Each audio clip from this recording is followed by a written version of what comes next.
So would you say a prayer for us, Elise, and then I'll we'll try. wait a few Let minutes me, afterwards in stillness, and then we'll begin. okay, I'll try. Let me think. Dear God, dear Father, dear source of everything, we're here gathered together to speak to each other, to commune, to learn from each other, to support each other, and to serve each other. And of course, to serve you, Father, wherever and however we can, and to become better persons that could be useful to others in our lives and receive knowledge and blessings from your side.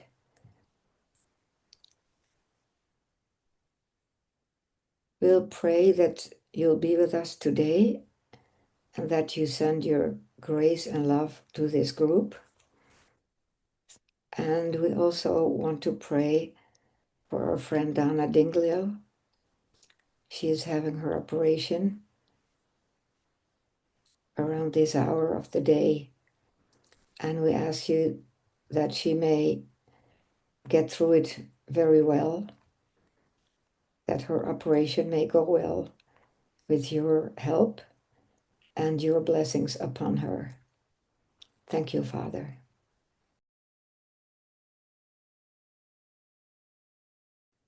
And when you're ready, let's return our attention to our Zoom room.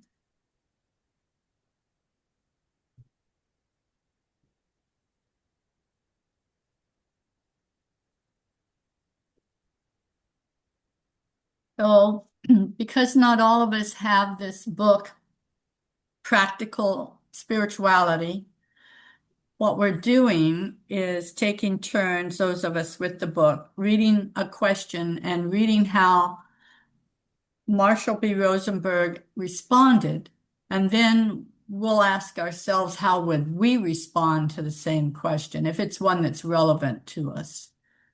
And we'll go through them that way until we've gone far enough, and then we'll open ourselves up to receiving messages from our celestial family.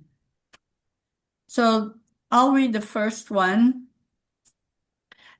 Marshall was asked, doesn't the influence of religion and spirituality promote passivity or an opiate of the masses effect?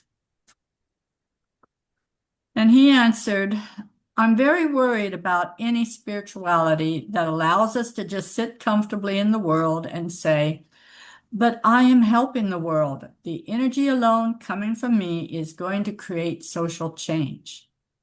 Rather, I trust a spirituality that leads people to go forward and transform the world.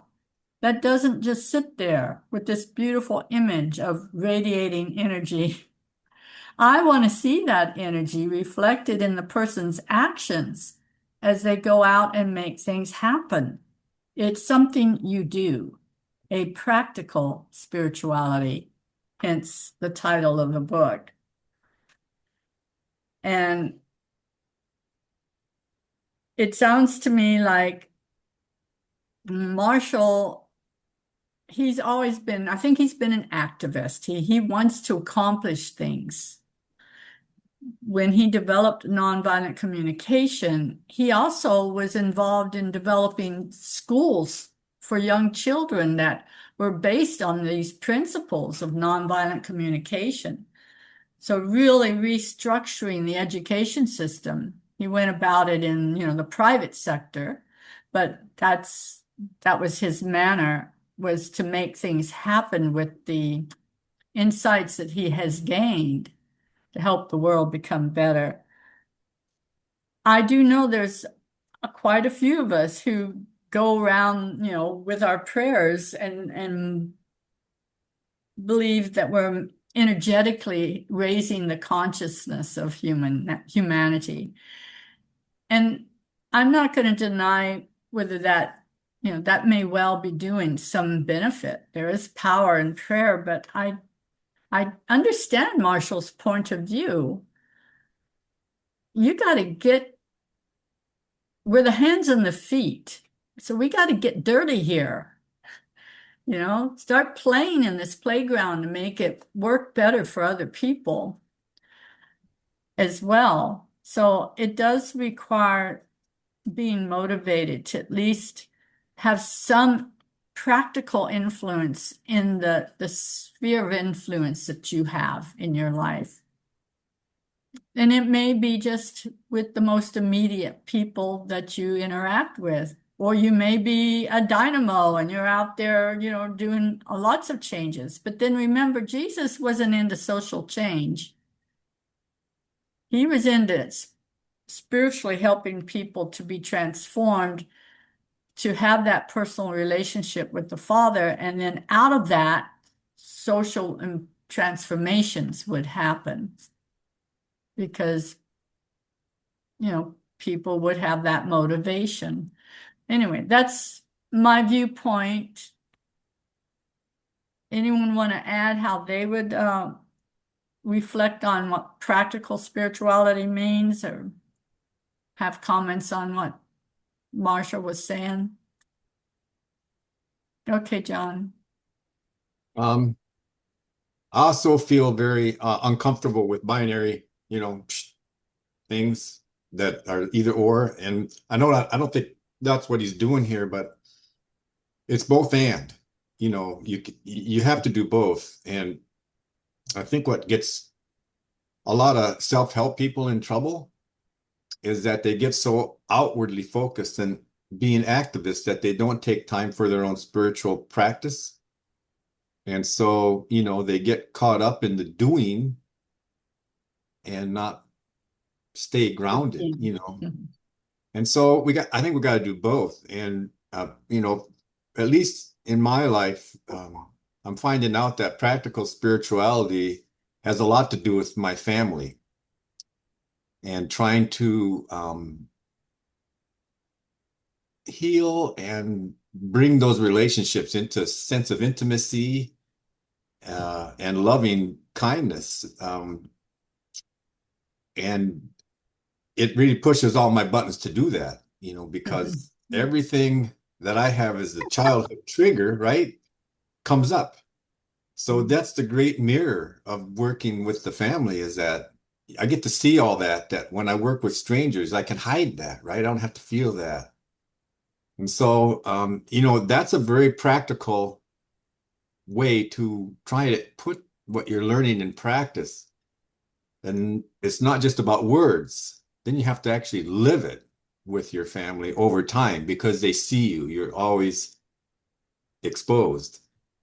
And so that's just one, I think, is a very practical application of what I'm learning spiritually.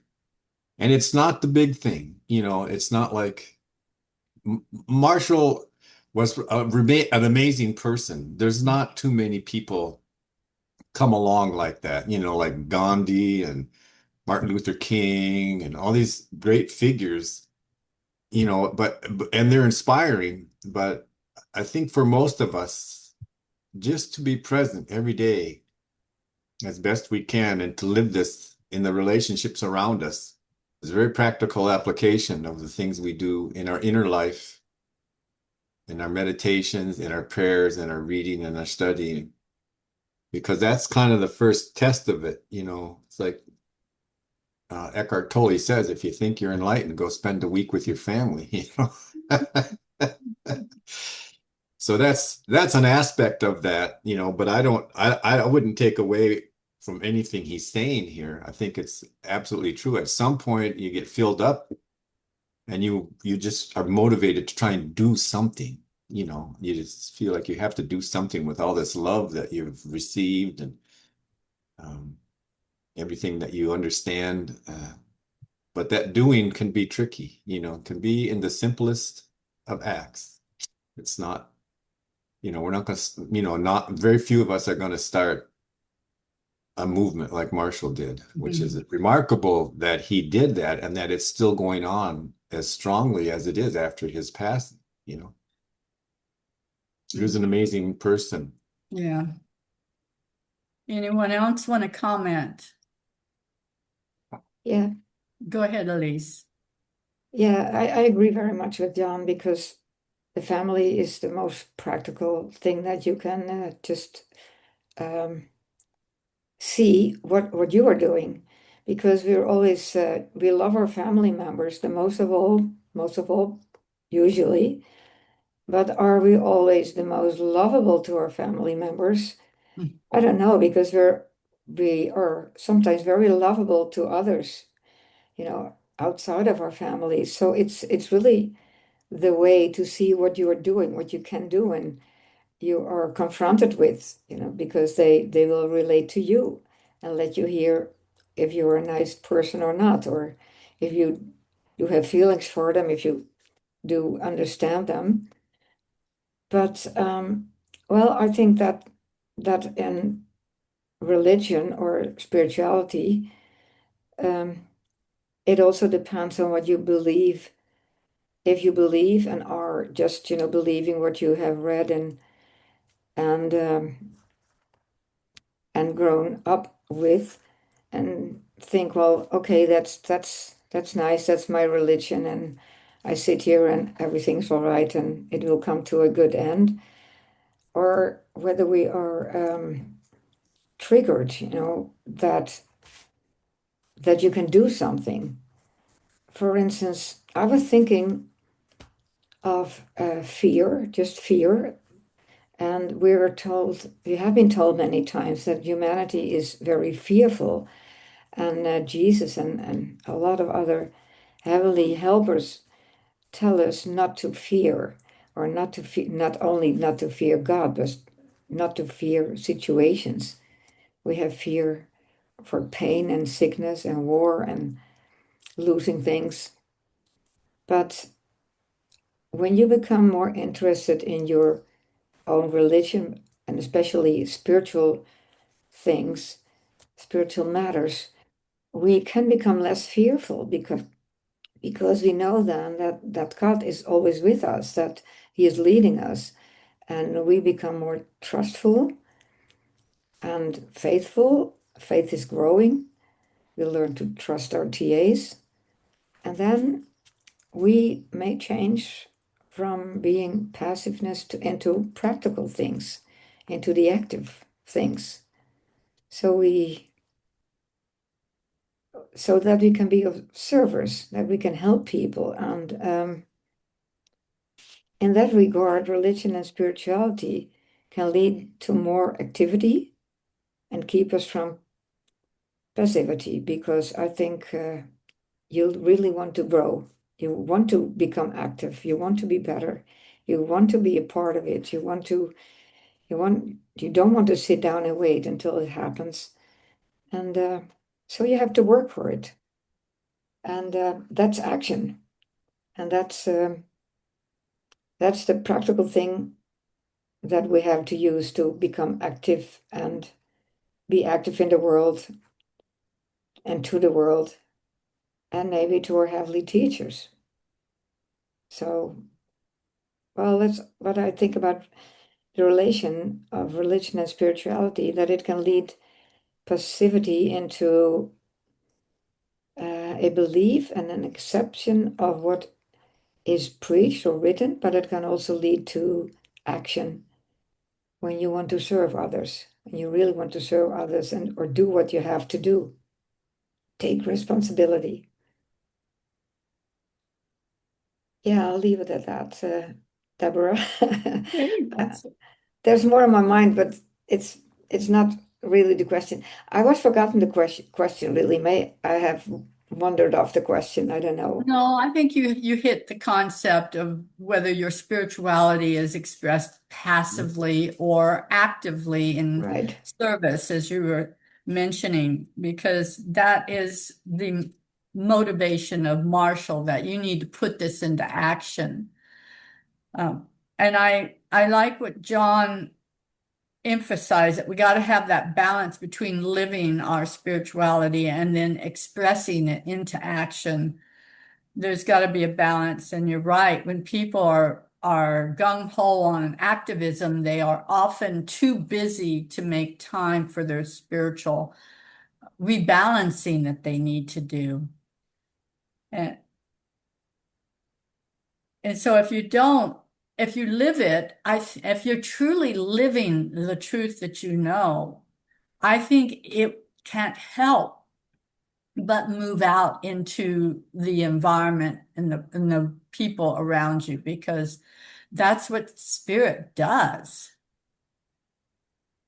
And Jesus told us to put our light on the hill and not hide it under a bushel. So the way I understand that is, if my light's on a hill, it's out there for everyone to see and to be attracted to and to be motivated by, to acquire the same kind of radiance in their own life. So that comes out, that's expressed as service, as Elise was talking about. And when we act upon things, what does your Urantia book say? The act is ours, the consequence is God's. If we don't take action, our celestial family doesn't have a lot to work with there to help us to grow from that experience of taking action. I mean, you do something, you learn by doing it. And so those consequences aren't as forthcoming if we are just passive. Did you have anything you wanted to say on it, Uri? You're not required. It's okay to pass. Yeah, no, not really. I pretty much agree with what Elise and John were saying. All right. Well, let's do the next I wanted to question. just add something here, Okay, sorry, John. an observation that came to me while you were talking, Deborah. My father was a minister, and so he, as chill as and when I grew up, it seemed like every 5 years we would move. I remember him telling me one time, and this is kind of speak to this opiate of the masses comment that they're asking. My dad says, if you want it, people come to church to get comforted. And if you push them out of their comfort zone to grow too often or too much, says they're going to find another minister to come and you're going to be looking for another job. Because most people don't come to the church because they're spiritual seekers and want to grow. They come because they're afraid, the world's scary. Church makes them feel safe. And this whole idea of the doctrine of the atonement, just say, I believe, I accept Jesus, and that's it. Then you're in, right? Then you can just sit there and be told how wonderful you are, and you're comforted by that. And then you go out and do whatever. It doesn't really affect you in terms of your behaviors. And so it does kind of give a lot of people an out. Oh, no, I go to church. I believe. I accepted Jesus as my Savior. I don't have to, and they don't really get very deep in it. And therefore, you take a lot of people nowadays in our world to see, well, it hadn't 1600 years of organized Christianity, and we're on the brink of species extinction, including ourselves, perhaps. So it doesn't cut very deep.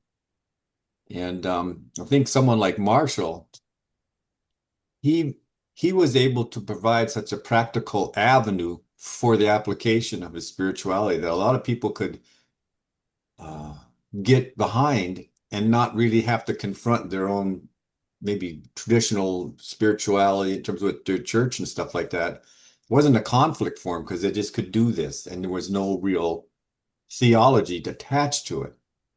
He just had practical steps for here's how you use communication to be more empathetic, but he didn't make it a spiritual theology, but obviously from this book, you can really see that he was deeply spiritual.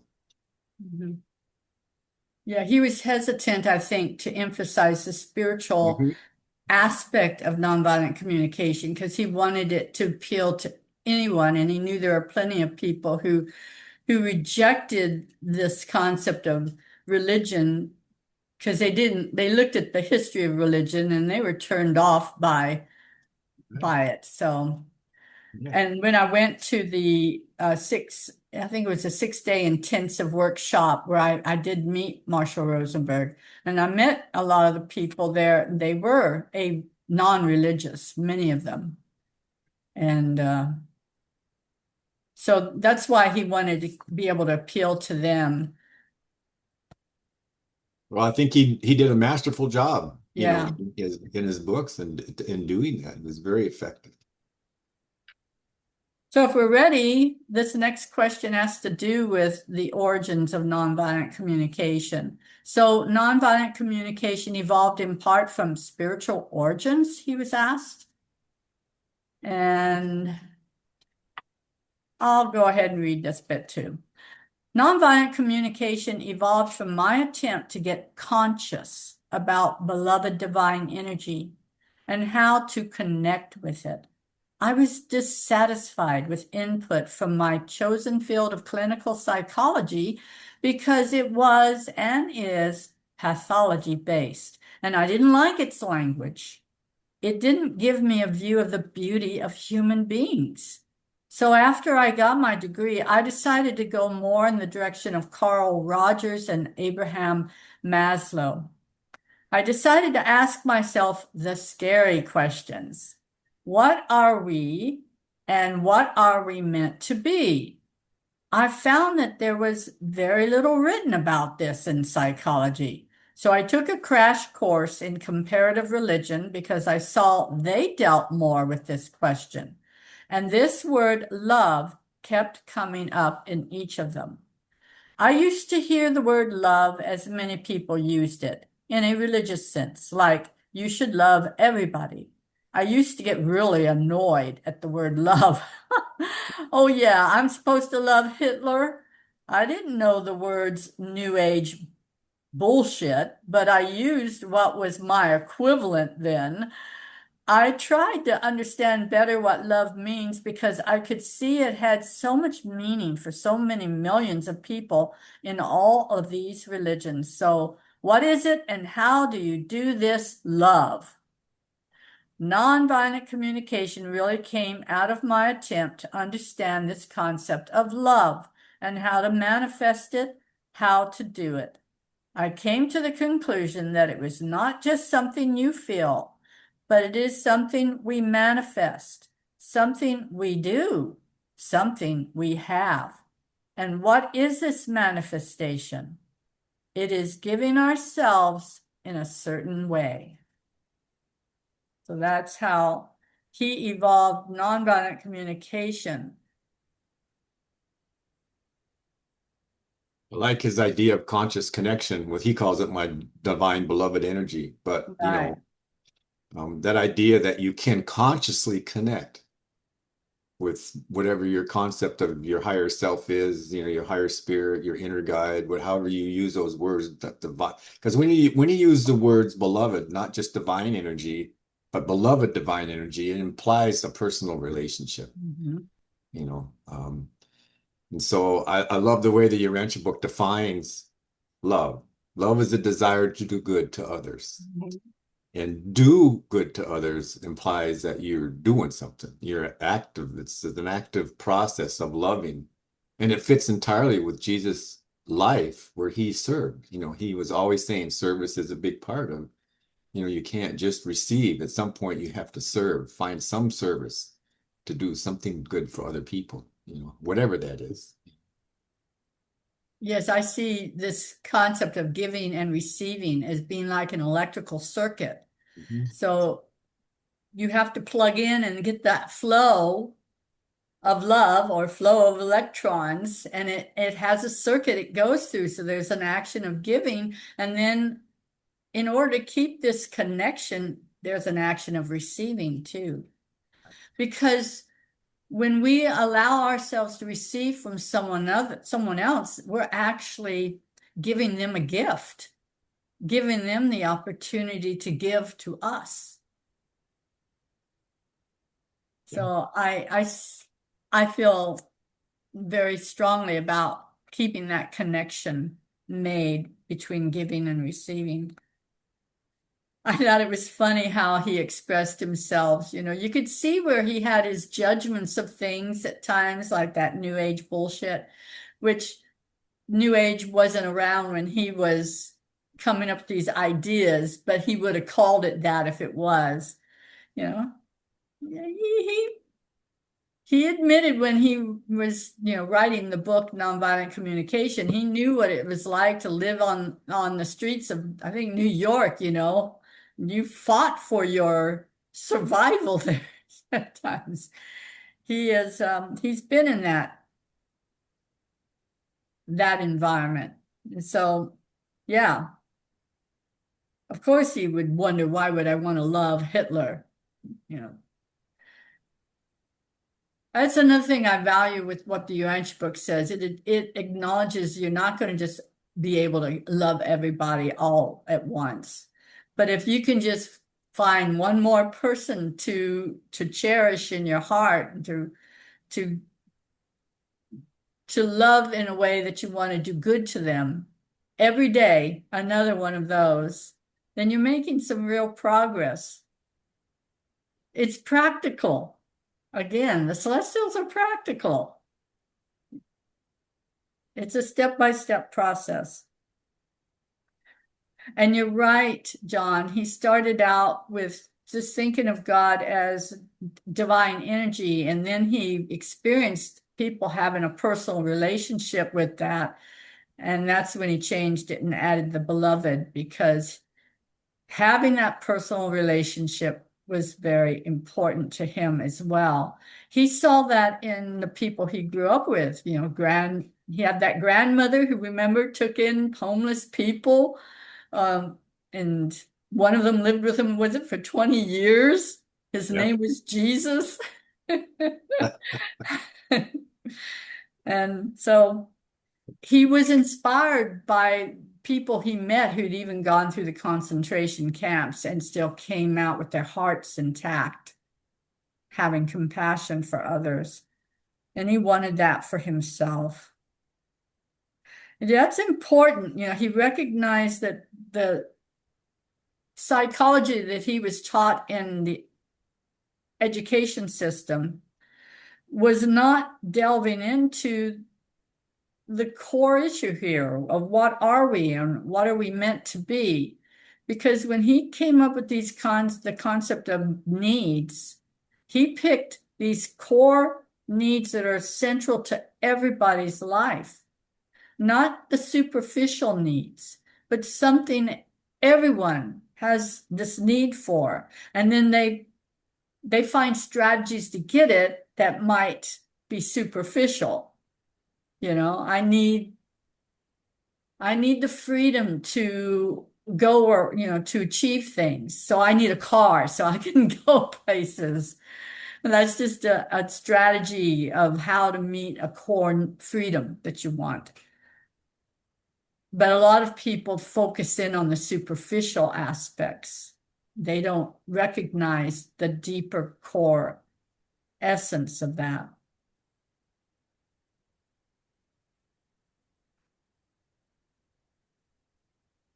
Anyone else want to comment?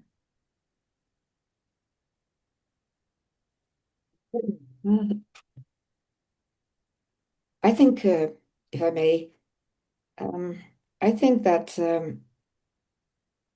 we are meant to be loved, and that we're meant to give love to others.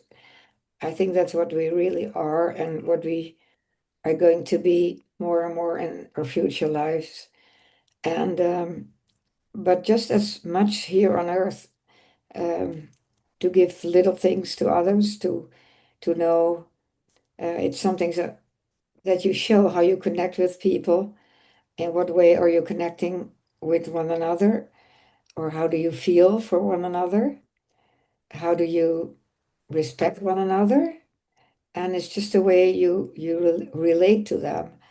And well, the more you discover a higher love, not a love, I love to read that book, or I love to see you, but well, the real divine love, we don't know. We cannot feel it, but sometimes, in my experience, when you do something for another, it is, well, you can feel it. You feel good when you do something. So you feel love for that person you did it for, but you also maybe feel a little love for yourself, because you we're able to give that love to someone. And I think to give love is a gift from God, a gift that He gives us because He is love. And like you say, we will discover that step by step by doing things and relating to each other. And I haven't read the book, as I told you, Deborah. I haven't read that book, but I have been reading what you have spoken about with the group. And so I know a little bit of his vision and the book that you are read about. So I'm anxious to read the next one, which is the follow-up, I think, with questions, isn't it? Yeah.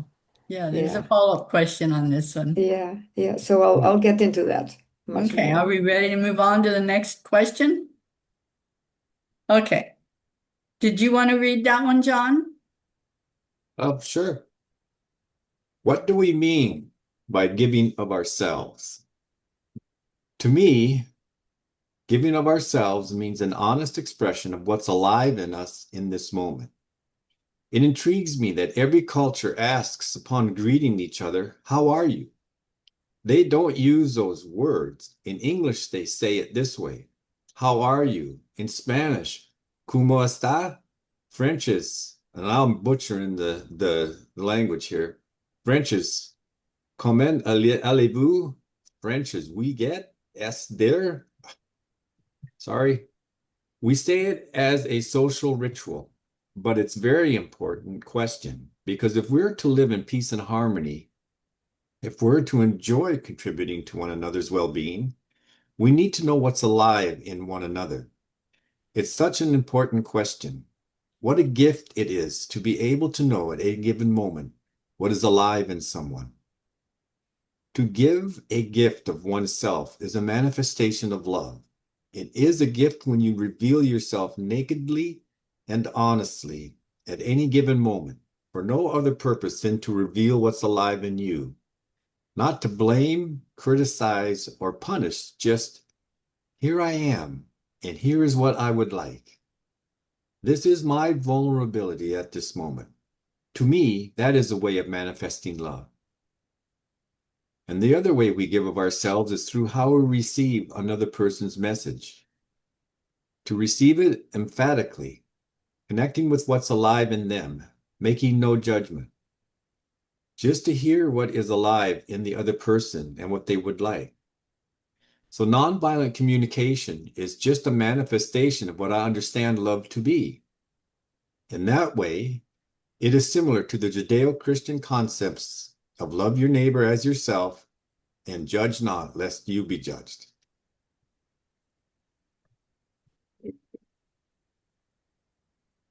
Comments?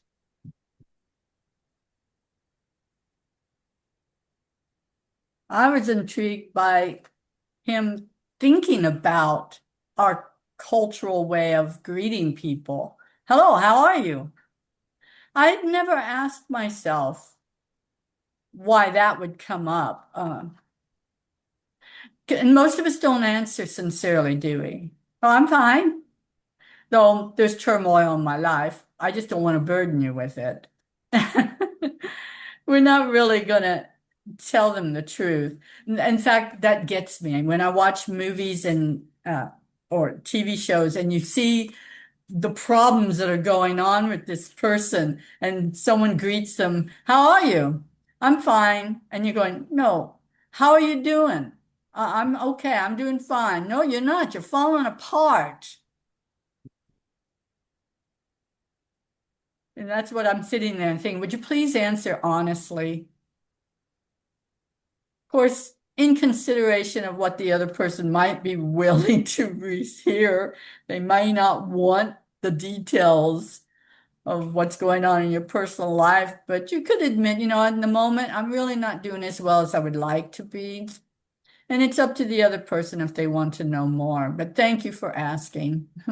Someone in my life dies. "How are you doing?" "I'm doing fine." "You're not doing fine. You're in grief." It drives Yeah, me nuts. And it's not just because that's how it's done on a movie or a TV show. It's how we often do it in life. Why do you think we do that? I think it's just a cultural meme that we grow up as a habit of saying that, but we don't really even understand why we do that. Where does the origin of that come from? And do we really, what's our intention behind saying that? I don't think people think that deep or even feel that deep. It's just a habit. It's become a Maybe habit we, culturally, maybe we could start teaching the little children to ask people how do you do and why you ask people this question and what is the purpose of asking and how could you answer it. And if you try to do that with children, like from the age of 4 to 12, they're still little, and I think they're very, they would come up with very good answers, and they get a habit to ask it different feelings and get different answers, maybe. But it still depends on the people you're confronting, of course. Sorry for interrupting, John. No, no, Oh, no. no, you didn't interrupt. No, no, This you're is not what I interrupting want. at all. Yeah, Carry this is on. the way I like it. Yeah. I think for me, I don't ask people, I try not to say, how are you anymore? Because I realize the insincerity of it. I say hello, hi, you know, but I know when I see people, I look at them and I often think, I don't know anything about that person. I don't know their backstory. I don't know what their experience is. I really don't know anything about them. But yet my mind is just like making all kinds of judgment. I see them, I hear them. So I was telling myself, the only thing I know about that person for sure is that they are also indwelt with the spirit of their creator. That much I know. And so then I can look at them differently and say, okay, if I see them as in a more spiritual sense, like they're possibly a spiritual brother or sister of mine, how would I look at them if I know that? Knowing how hard my own spiritual evolution has been, what my backstory is, it's going to be just as hard for those people. Nobody had a perfect childhood. Nobody had, this world is just too dysfunctional and chaotic. So then I have more compassion. And that's what he really is, given us a practical guideline, the language to do, is to have that compassion with people. Because once we see them in a spiritual sense and we look at them with compassion, it's easy to have empathy for them and to speak with them emphatically, because we know what's alive in them. Same thing that's alive in me. Their creator spirit is alive in them, regardless of their consciousness of it or not. Still is there.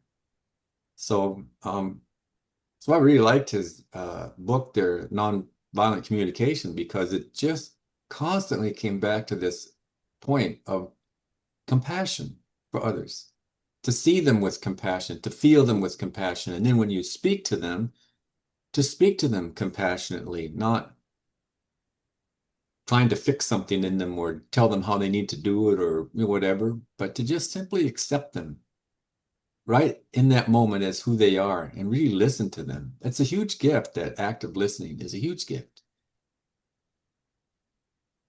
Yeah, you said a number of things that I am resonating with, so I'll bounce off your last one, not try to fix them. Right. Because, see, if you're judging people, you're looking for something that needs to be fixed. And people don't want you to come and fix them. So I'm going to stop for a second. I got to plug my computer in. So if someone wants to take on the conversation, go ahead. Well, it's just interesting, that idea of being codependent. Being a codependent person, you want to please other people, you want to fix them, you want to do things for them that you see in your judgment needs to be done because they're doing something wrong, or you don't, just not being able to stay in your own lane. But if you really get into codependency, it's easy, you deflect and want to see that in others because you don't want to see what you need to fix in yourself.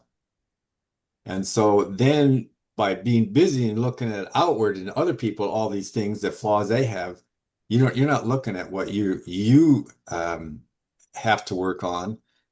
And the minute that you stop being codependent, that's what you're left with is like, oh, what is it in me that makes me think I know what that person needs to fix them? And usually it's you respond that way because you have a similar thing you need to fix in yourself and you don't want to deal with it. Yeah, John, I So read it. May I say something about Yes. yeah, that? absolutely. Because I read something about that where was written that we are getting all the difficulties and things that we have to learn and see in others because we possess all these things, and we wouldn't get these things in front of us and to learn if we didn't need it. So God gives us the things to learn in others, and especially in the people who live around us, our own family and friends, and sometimes the things you do not like about a person, and you might object to something in a person, and that is probably something that you have to learn yourself. To just God gives you a mirror. Mhm. See what he or she is doing. Now that's just what you have to learn. So we have to become aware of that, and then we get some knowledge about ourselves. I That's the agree with real that. value of Yeah. relationship. Yeah. Relationships are mirrors. Yeah. Yeah. Yes. As Jesus said, before you try to remove the splinter out of someone else's eye, Yes. remove the log that's in yours. Right. Yes. Yeah, we forget about that. Yeah. Well, one of the things And that's interesting in a lot of this communications in the TR that's coming now, as opposed to what was going on, 10, 20 years ago in the teaching mission era, is that you hear McAvenna saying, I'm not here to tell you what to do. That would be very unkind.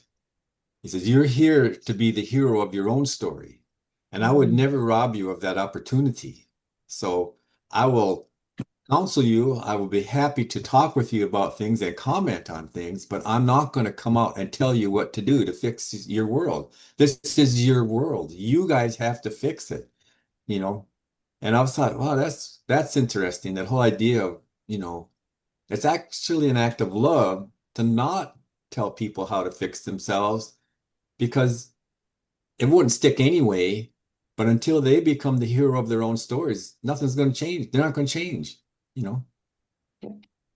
Yeah.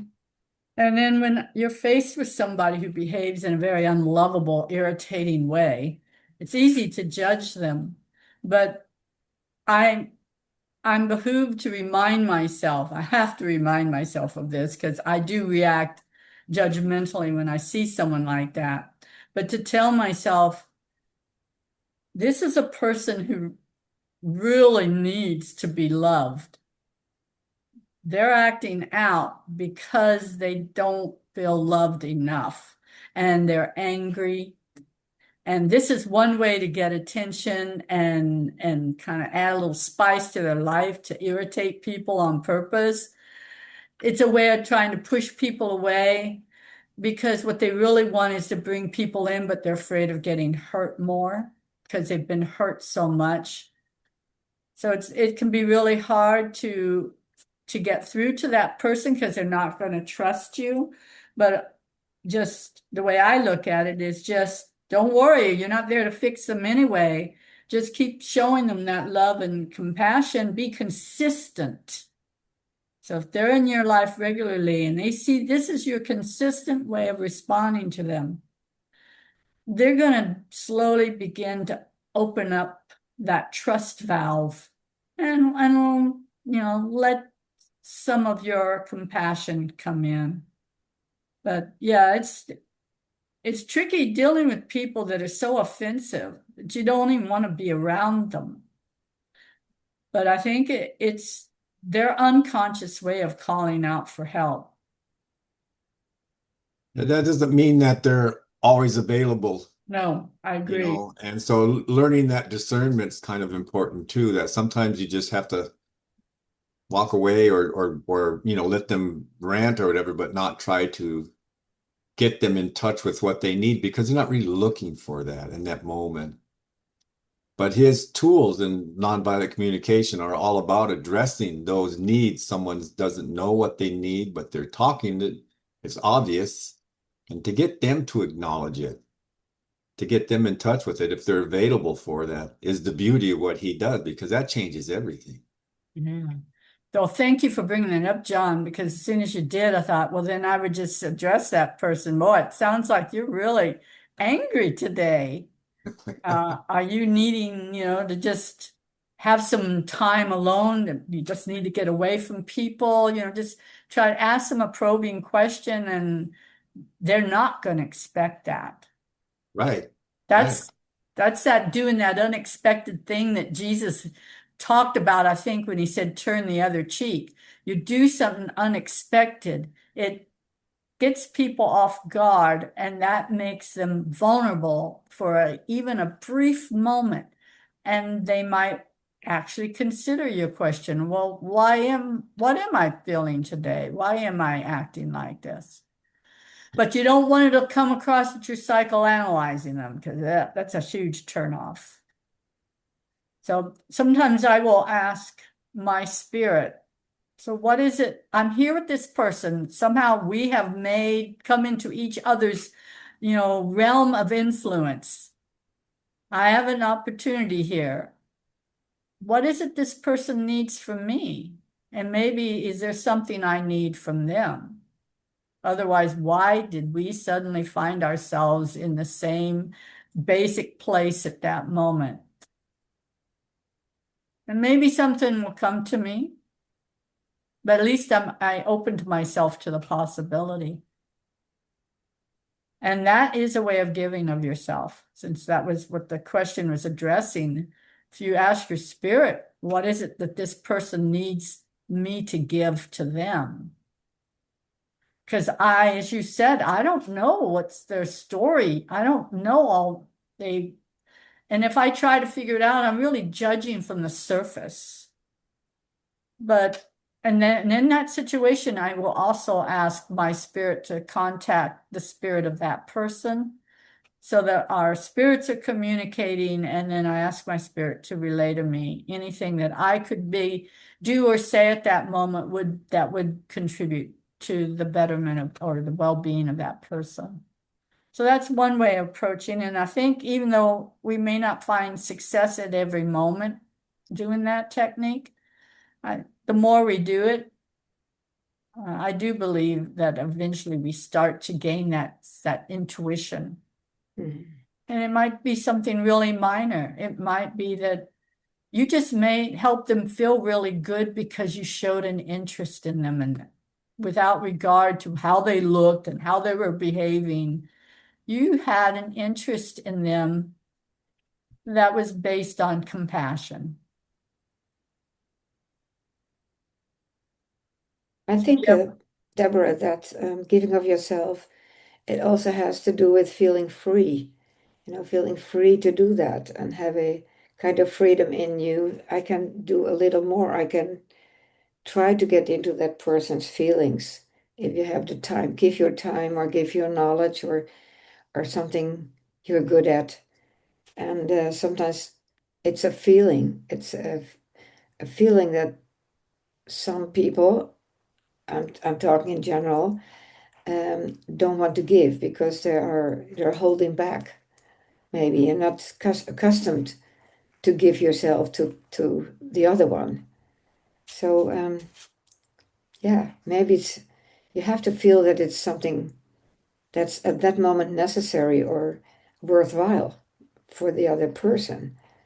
And then if you're free enough to attack that, then the people you are talking to, or have an interest in, can come closer to you, so you can do something for them. Or you have a feeling that you do something, but maybe you will get something back that you don't know, and realize much later that you also have gained something by your contact with that person. So it's yeah, respect for one another and interest in each other. So that's a common phrase in nonviolent communication, is to find out what's alive in somebody. Right.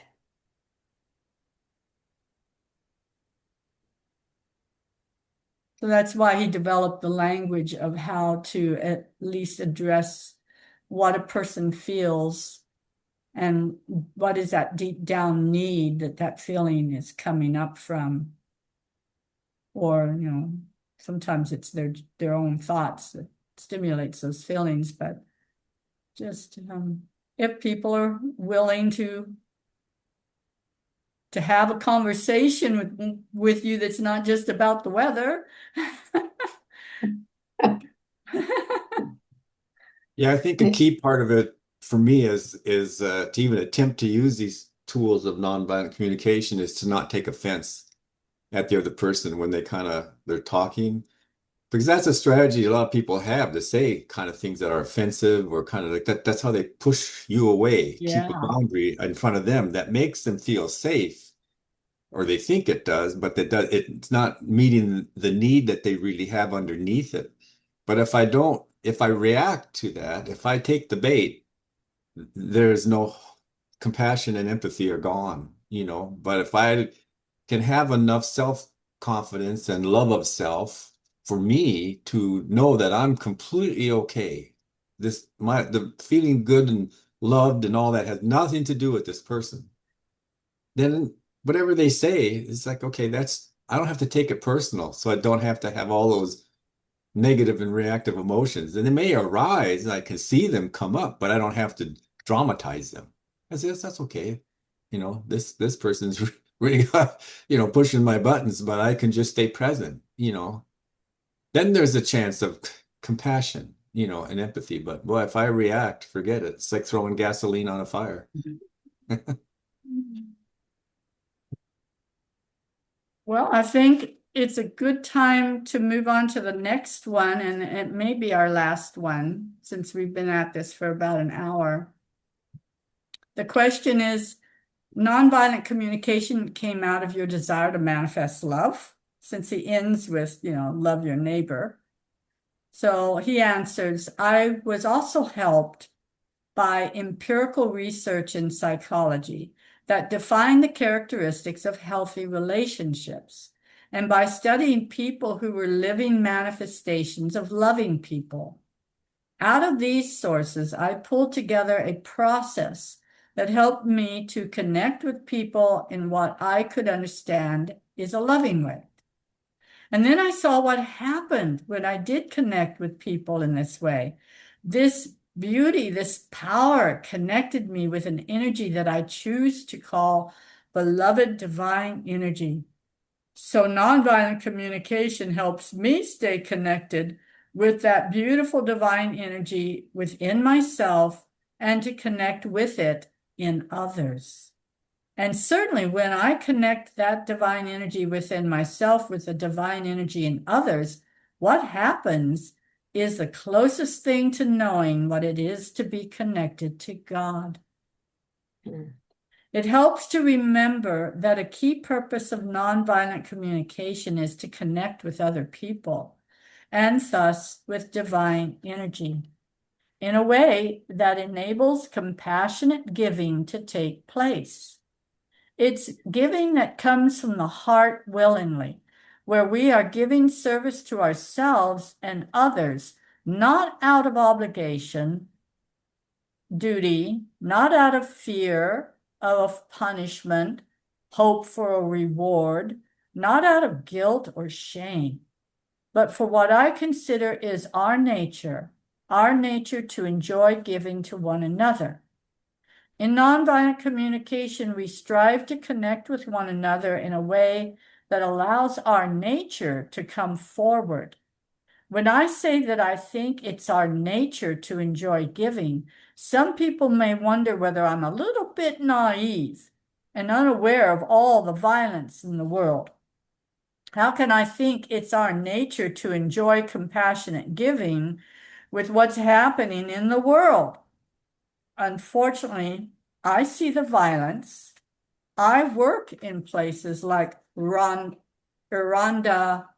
Israel, Palestine, Sri Lanka, and I'm well aware of all the violence in the world, but I don't think that's our nature. In every place that I work, I ask people the following. Think of something you've done within the last 24 hours that in some way has contributed to making life more wonderful for somebody. And when they've recalled something, I then say, now, how do you feel when you are aware of how that act contributed to making life more wonderful for somebody? And everyone has a smile on their face. You see, when we are aware of the power we have to enrich life, it feels good. It feels good to serve life. And then I ask people, can anybody think of anything that's more fulfilling in life than to use our efforts this way? And I've asked that question all over our planet. And everyone seems in agreement. There's nothing that is better, nothing that feels better, nothing is more enjoyable than using our efforts in the service of life, contributing to one another's well-being. That's a really powerful statement that he's made there.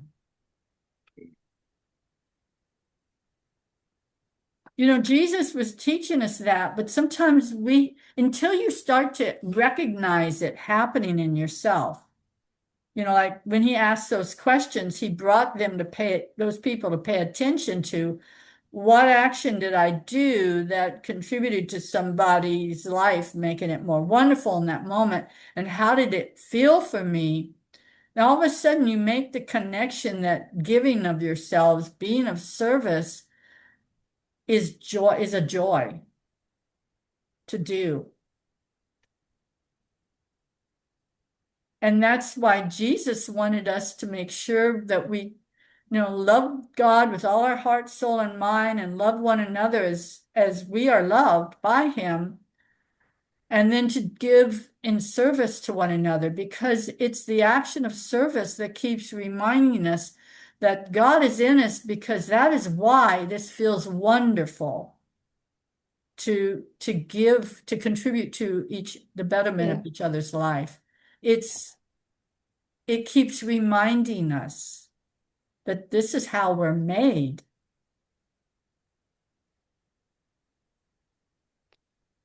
And we lose touch of that very easily. Well, Yeah, that's it's life. kind of like he's laying out the air of light and life. This is what you need to do if you want to live in peace in this world, to live in harmony. You have to serve life, serve other people. And in that giving, that's what's most enjoyable in your life. Yeah. I agree.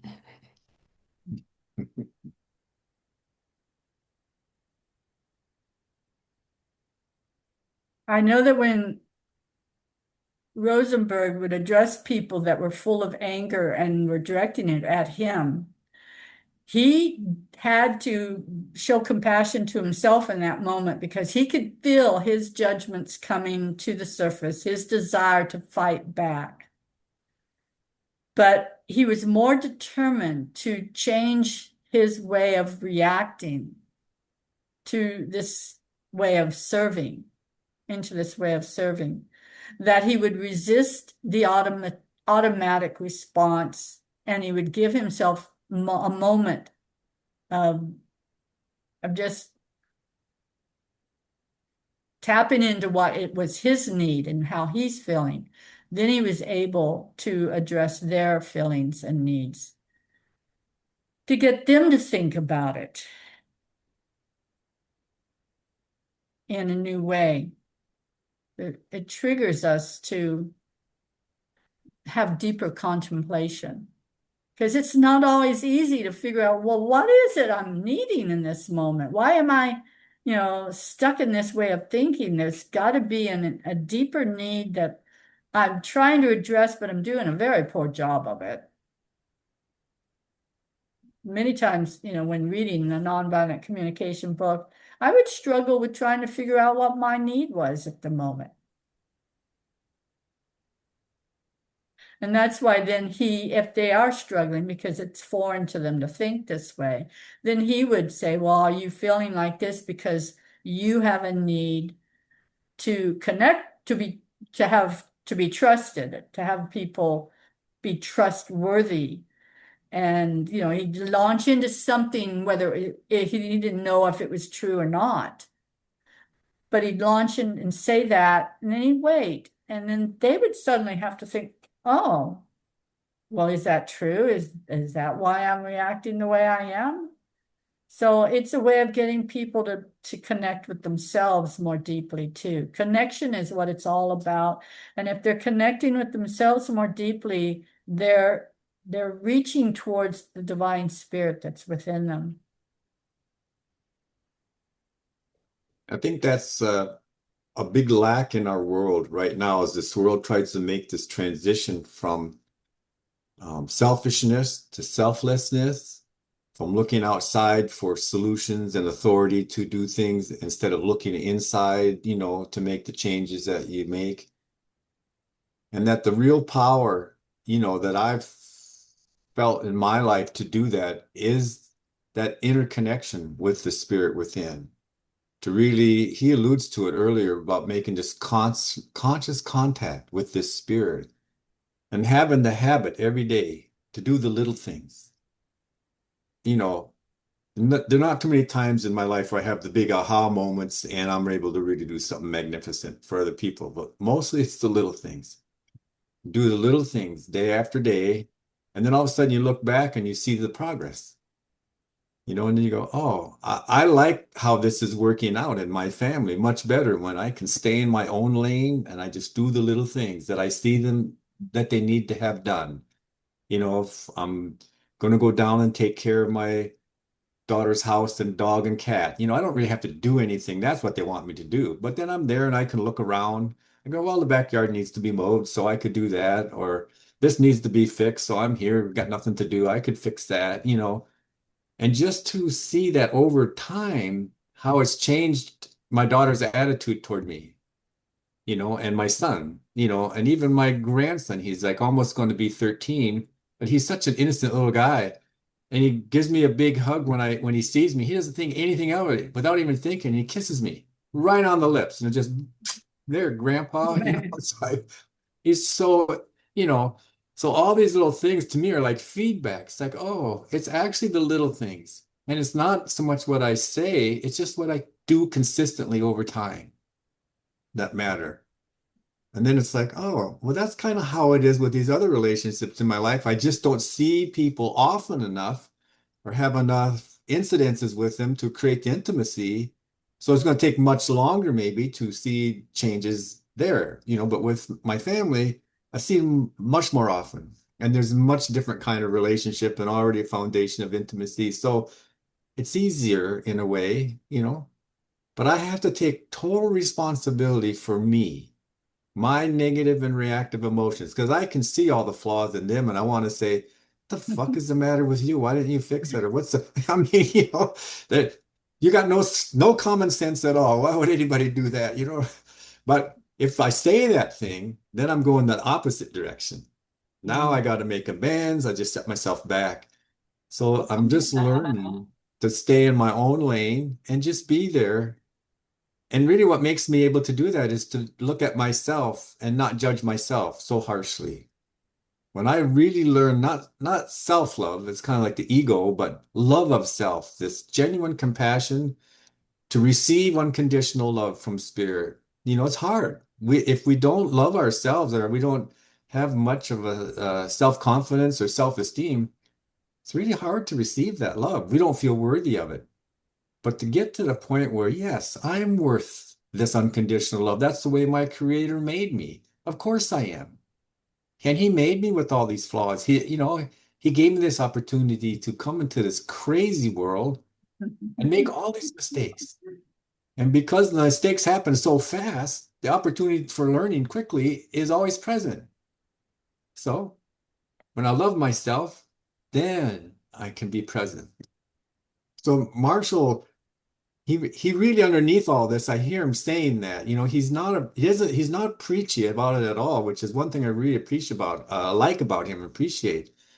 But underneath that, you can feel his confidence, his self-confidence that he just, yeah, of course I can love this person. Why wouldn't I love this person? He's totally confident in his own love of self, his own presence, to be present as love. And that's a real sense of maturity, spiritual maturity. It's a wonderful example how he writes about it. I love it.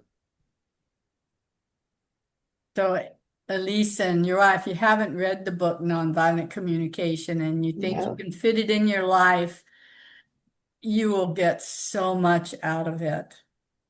It will challenge you sometimes when he says some things like about, he thinks of giving an award for something a person's done well is an act of violence.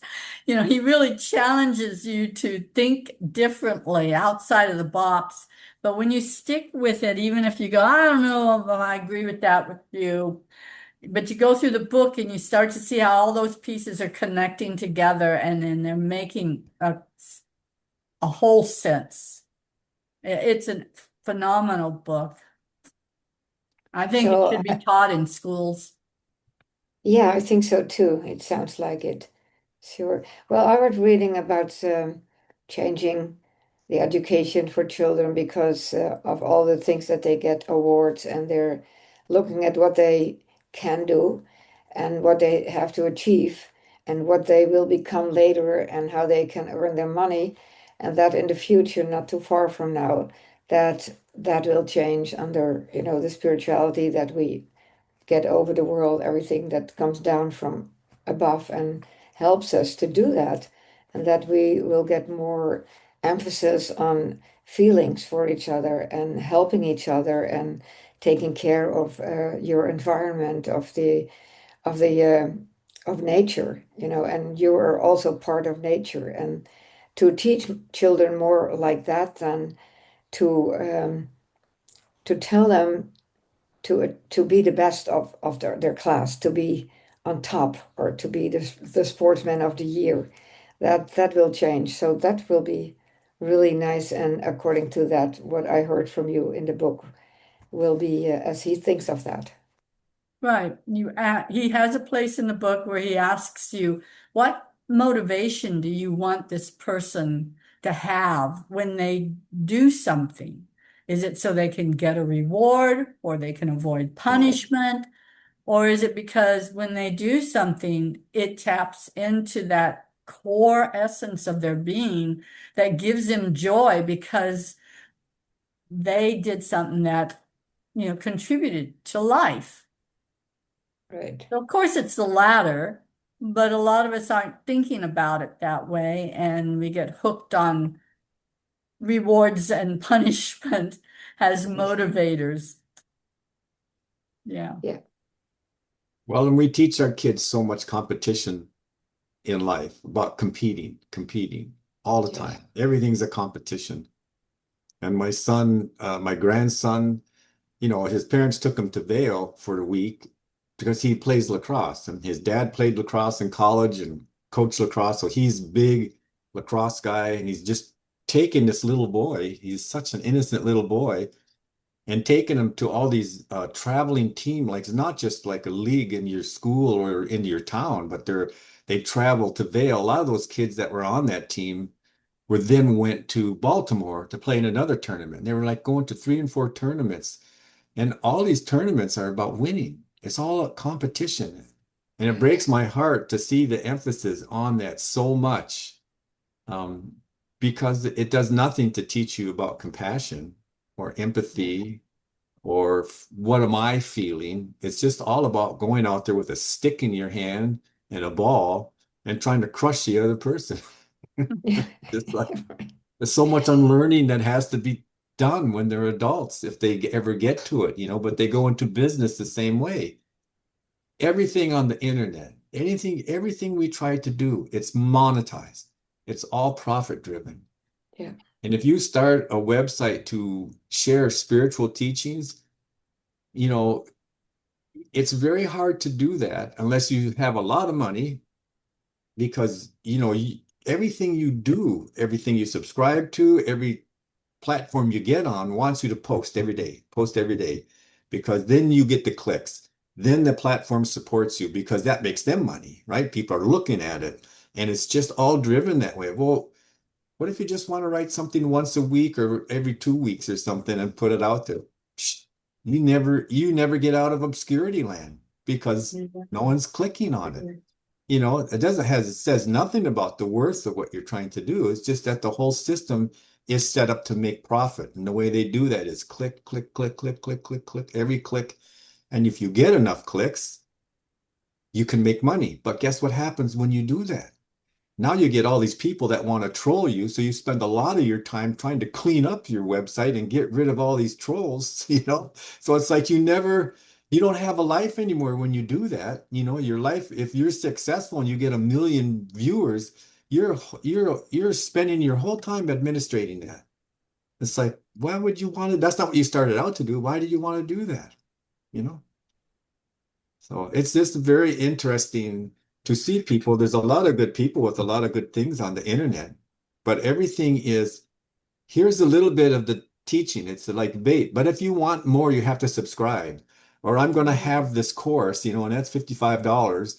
Everything that they're doing to try and support themselves wants money from you. And it's like once you take a spiritual teaching and you say, I'd like to give it to you if you pay me.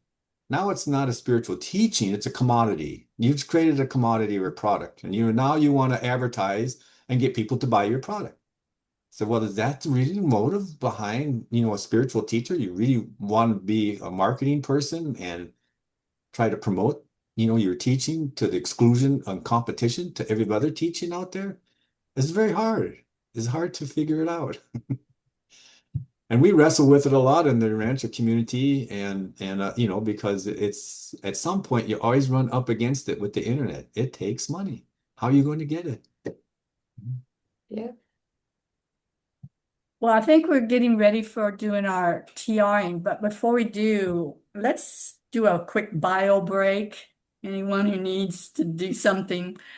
So I'll just come back in 5 minutes, and then we'll do our celestial messages. Elise, were you wanting to do a TRing? No, thank you. I'm not TRing for some time. Okay. I use it as an opportunity to practice, even though I'm always nervous about it.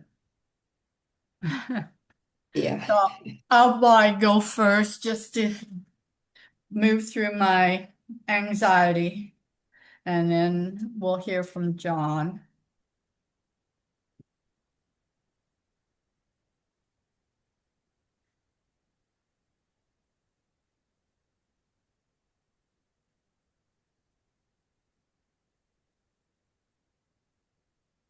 My youngest daughter just picked up a new dog on Friday. She has a dog that was a rescue, and this dog she picked up, they're hoping that having a second dog will help the first one feel less anxious when they're gone, because they always are having to take the first dog with them. They can't leave her home alone.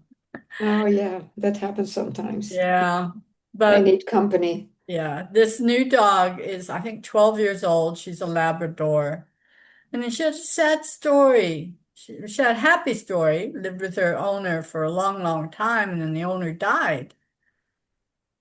Well, then no one ever came and did anything for the dog. They left her in the house. What? The neighbors knew she was there, so they came over and fed her, but they didn't go, and no one attempted to give her a new home. She was in that house for a year all alone. A year? Getting Oh, fed. really? Yeah. My goodness. I can't imagine that. Poor The dog. thing was How so did she lonely and feed? like How she did, seems depressed. Well, yeah, how would you feel if you were left alone for a year? but how did the dog survive, and get some food? Yeah, they gave her, the people came and fed her, gave Oh, her okay. water, but they didn't bring her into their life, and do things with her, apparently. I mean, who's to say? Someone might have taken her for a walk. but she didn't have companionship on a regular basis. So No. now she does. She has my youngest daughter and her partner Flip, and she has Sadie, the other dog. And so she gets to live out her remaining years with family again. So I'm really pleased with my daughter. She's just has a big heart like that. Well, Welcome back. I'm following good news and good news stories, and I send them to my children because one of my sons said, I'm not following the news any longer. I'm just following the good news. So I'm taking this down from you, Okay. this little story, and that's one of the items on the good news storyline today. Good. Has a happy ending. A happy Yay. ending, yeah. I mean, being a Labrador and she's 12, she probably doesn't have too many more years left. Yeah. And it'll be the first time my daughter then will have dealt with, well, I mean, we've always had animals with our children, so they must have been aware, yeah, that we buried our animals, but I don't think they weren't with us when we would take them to the vet to have them put to sleep. So this will be an experience my youngest will be having someday with this older dog. It's a hard one to go through, but when you love something enough, you stay with them even to their last breath. And you cry, and then you get moved beyond it and open your heart up to another animal or another person. Right. Well, we're going to do some transmitting. I will start, and then John will go second. And I don't expect mine to be real lengthy. I'm feeling kind of blank in the head right now. But we had some great conversations, so it'll be interesting to see what our celestial family wants to comment on.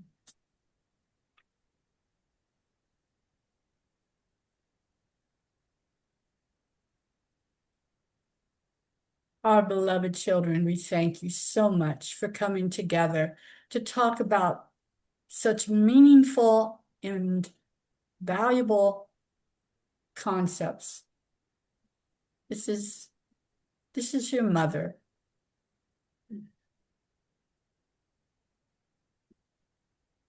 Learning how to connect with one another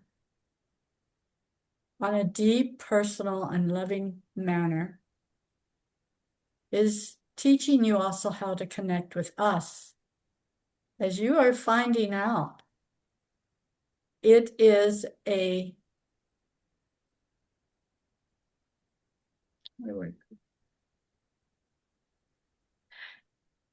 circuit connecting to another taps into the divine within them, which then naturally flows from that person back into your center, where the divine lives within you. This is the way of spirit. And it is what we are animated to have all of our children realize this truth and this fact in their own mortal lifetime. This is such an amazing opportunity living on this world that many of you may not fully appreciate. It is difficult.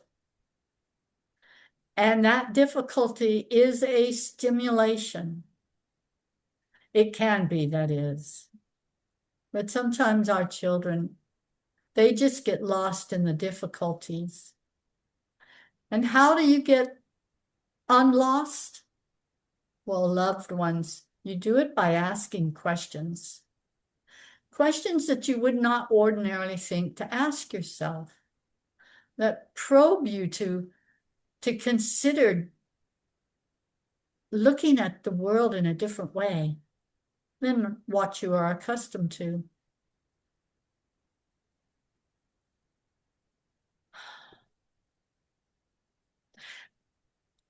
That is why when you get together with other people, it helps to stimulate you when they ask challenging questions or say challenging things.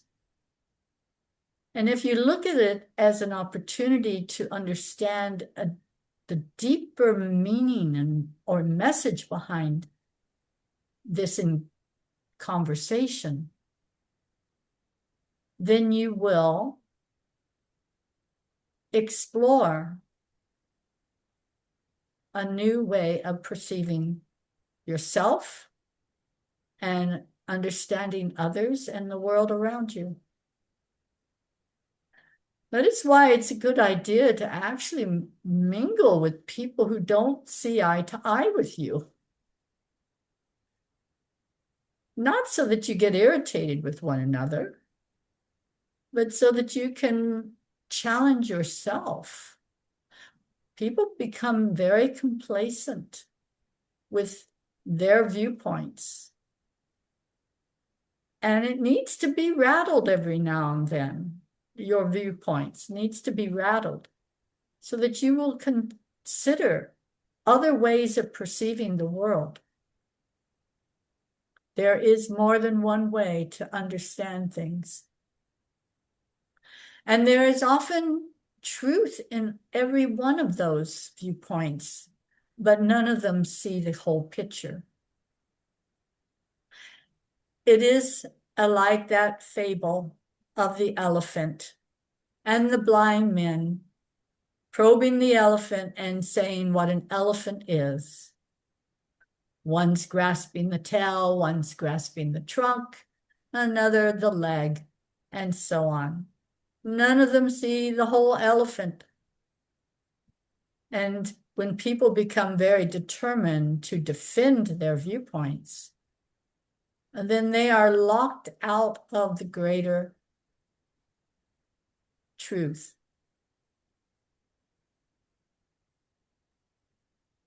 We want our children to be open and receptive, to consider more than one way of understanding themselves and the world they live in. And we will help you with that. But we will also not give you all the answers, because you have that ability within you. That is your divine spirit. And the whole point is for you to experientially climb the ladder of understanding so that you own the truth that you've obtained by your efforts.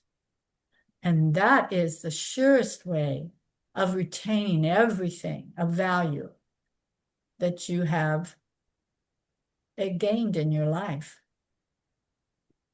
You have heard of the Chinese saying, feed a man a fish, and give a man a fish and you have fed him for a day. Teach a man to fish and you have fed him for a lifetime. The latter is our approach. And we allow you to make all the little mistakes along the journey because we know how important that journey is.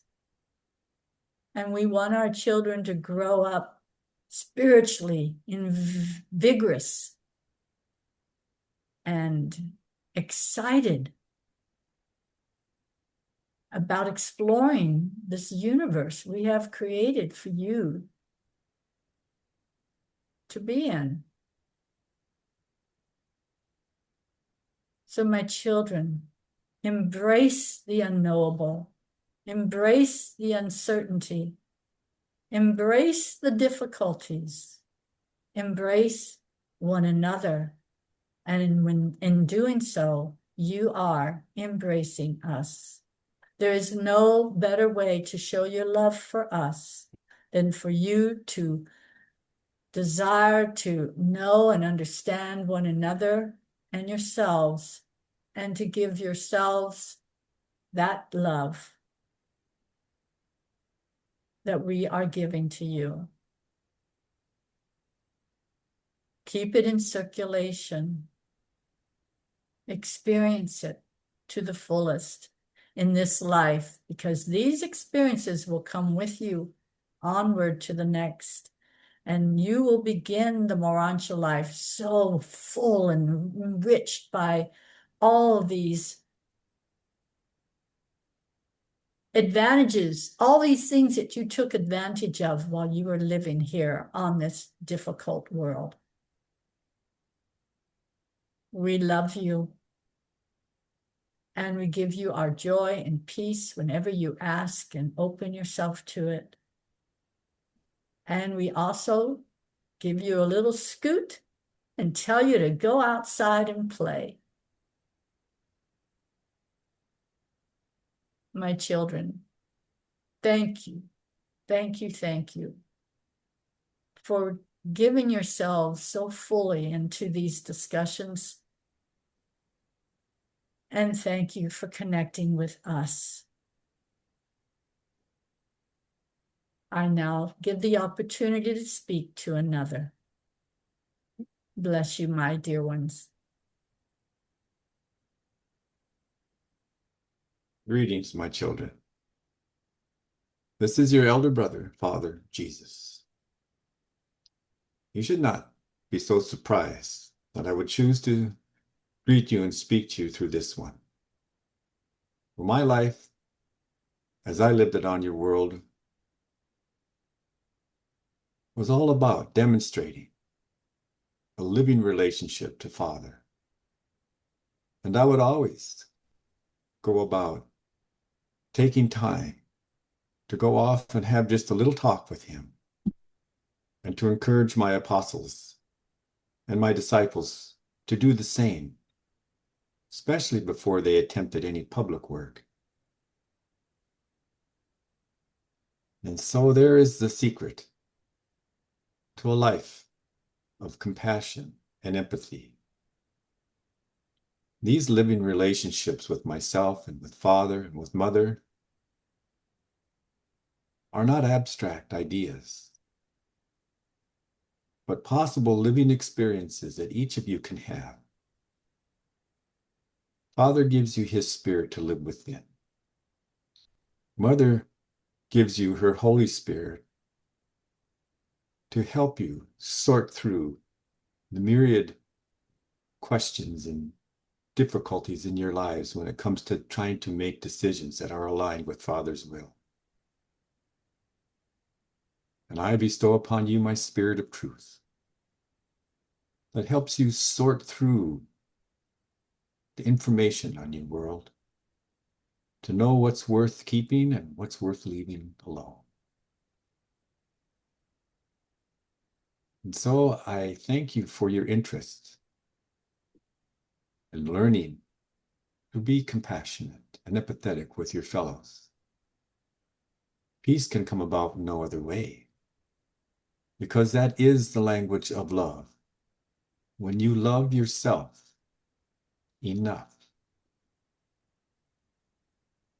you will bear the fruits of the Spirit in your life, of which empathy and kindness are just two. You will be compassionate with yourself. You will be compassionate with others as a result.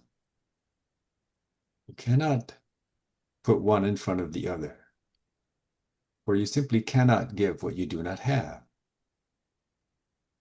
So I encourage you to monitor your daily activities and make it a habit to go into the stillness. Set an intention to contact Spirit consciously. Make it the supreme desire of your life to understand and do the will of our Heavenly Father. For the will of our Heavenly Father is always the way with the most love in it. Love powers creation. Love powers your very heartbeat. Nothing in the cosmos exists except for the power of love. You learn to align yourself with that power. You will look upon your fellows with more compassion. This is a difficult world that you live in, and it creates rugged souls. You must persist in your intention to be a living conduit of the Father's unconditional love. And then you will know the truth of all my teachings. For when you love one another, this world will change. You connect to each other through your hearts. When your heart is totally connected to your inner guide, to your inner spirit, to the Father's love, you will naturally want to connect to others the same way. You will feel the Spirit of the Father in them. And even though they may not be conscious of it, and they may not understand, you will be able to draw forth that contact with Spirit. It will help them illuminate their minds, illuminate their souls to them.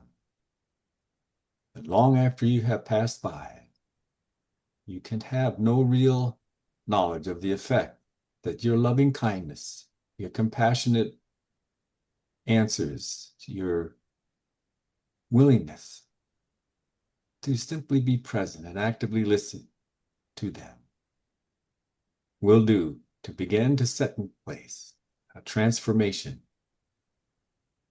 And if they stay with it, it will be a moment of real growth for them.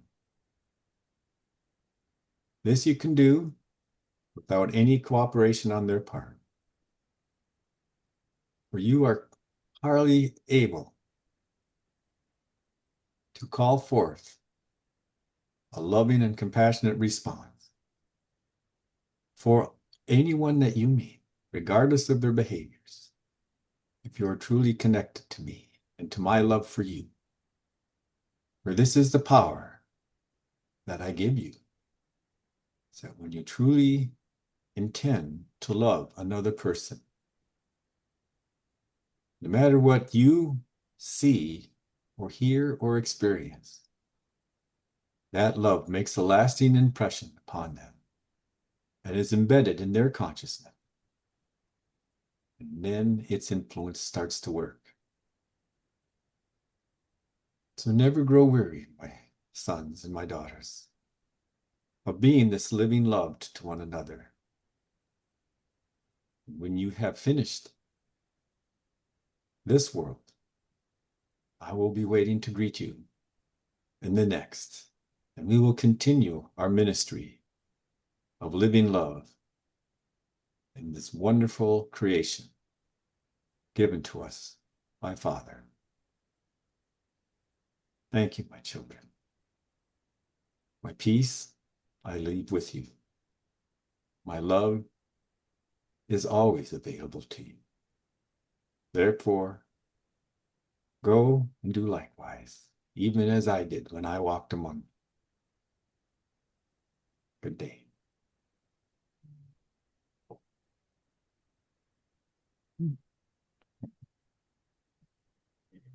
Thank you, John. Thank you, Deborah. And Thank thank you, you, Deborah. Yes. Thank you, Alicia and Thank you Uri. Jesus. both. And yeah, thank you, Mother and Jesus. And Mother, yes. Thank you for coming today.